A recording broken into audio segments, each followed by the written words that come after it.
What is up, Seasoning Gang Cravers? It is the one and only Cravens with Carlos coming back to you with another video. Today we're going to be roasting some Cornish hens in an air fryer, a Power XL. Let's get it. Let's go.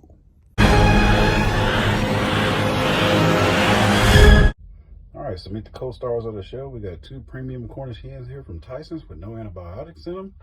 We're going to have some cracked black pepper, some paprika, some onion powder, some seasonal, and some Cavender's Greek seasoning with a little bit of parquet. Let's get it. Let's go. Alright, so the first thing we're going to do is get these suckers cut open and washed. Alright, now that they've been washed, we're going to cut that backbone out of the back. If you don't remember how to do it, go back and watch my smoked turkey video. It's the same thing with these Cornish hens. Alright, that's what they should be looking like. And that should be your backbone. Go ahead and cut all that little excess off the bottom. Alright, you got your front row seat here. So, first thing we're going to do is flip those suckers over on the back, and you're going to rewash them after that bone cut that you did. Next, you're going to take some of your parquet and you're going to squirt it. Get it all over there. Alright, once you get done doing that, go ahead and get that rubbed in. Be careful with these little jagged pieces of bone that's sticking up, so lightly rub that. And I'm going to go back with my shears right here and go ahead and snap that. Remember I told you to get you some kitchen shears here a while back. Greek seasoning here. You're going to sprinkle it all over there. Fresh black pepper, you're just going to sprinkle just a little bit on there, on both of them. Onion powder, go ahead and cover it with the onion powder. Don't make it too thick, but just cover it. I prefer smoked paprika, but I hadn't been able to find any since we left Georgia. So, no. I don't use a lot of salt. So you're just going to lightly sprinkle that on there. Done with everything, just take your glove, kind of pat that in. Don't rub it off, just pat it in. All right, flip those suckers over. Sure I didn't do it, look at them. Go ahead and squirt a little bit on there.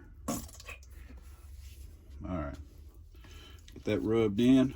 The reason why I'm using this parquet because it's part vegetable oil, part butter, or whatever, and it's supposed to not have so much trans fat in it or whatever, but I'm not really worried about that. I just like having that oil property in it.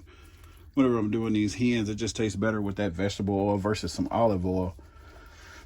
I mean, you can use olive oil if you like, it's no problem, but this just seems to give it a better flavor to me. Otherwise, I'd be using melted butter and some olive oil or something like that.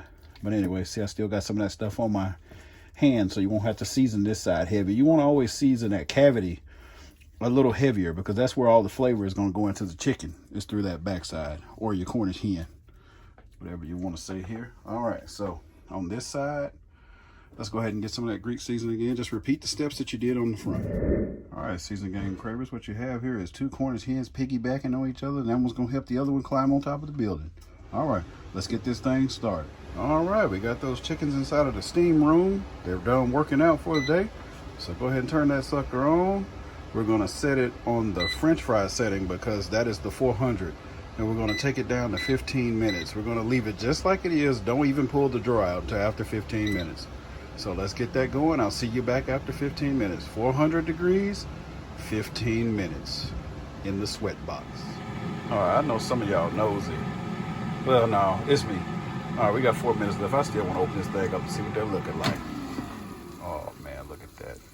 Isn't that looking good? That 15 minutes is going good and they're not done. We're going to go ahead and add another 15 minutes. So that'll take you back up to 19 minutes. But we're going to pull it out periodically, probably like every 10 minutes. Let's put it back up on 20. Usually it takes like 30 minutes to cook one of these, but I like to set it for 15 so the alarm will go off and I won't burn it up. Because as you've seen in my chicken wing video, I took off and went to the races and my wife had to finish it, so I have to set alarms to remind myself. But anyway, see you back here in just a second. All right, we're down to 11 minutes. Let's go ahead and get our thermometer out. These Cornish hens should be 165 in the thickest part when they're done, but I usually like to run mine up to like 175. I don't play around with chicken, turkey, and hens and all, any kind of fowl. I like to cook it all the way done. So we're going to stick that right here in this thigh. Don't hit the bone. I don't know if you can see that. It's at 172. Now let's check this breast. Let me turn it around here so you can see it. Don't hit any bones. It is at 136. Let's check that back breast.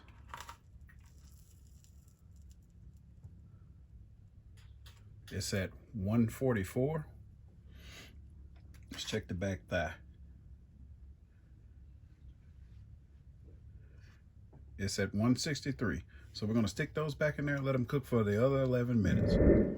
All right, seasoning gang at Craver's, little trick of the trade here. What I did, I moved them around. Let me get that camera angled back around here so you can see. I moved them around and put the top one at the bottom and the bottom one at the top for this last 10 minutes. All right, seasoning gang at Craver's, these are all the way done. I've took the temp and everything, but I like that backside to look just like the front side. So now we're gonna roast this backside for about another 10 minutes. So altogether, just say about 45, 50 minutes. Let's slide these back in. All right, seasoning gang and Cravers, just like that, those bad boys are done. Those two brothers in crime are hanging out and they're getting out of the sweat box. Let's go ahead and drop that down in there. Let's see what we got. There we go. Told you I'd like to take it up to at least 175. Let's check the other one. Don't get the bone. Get down in that meat. There you go, 190. Thanks for watching.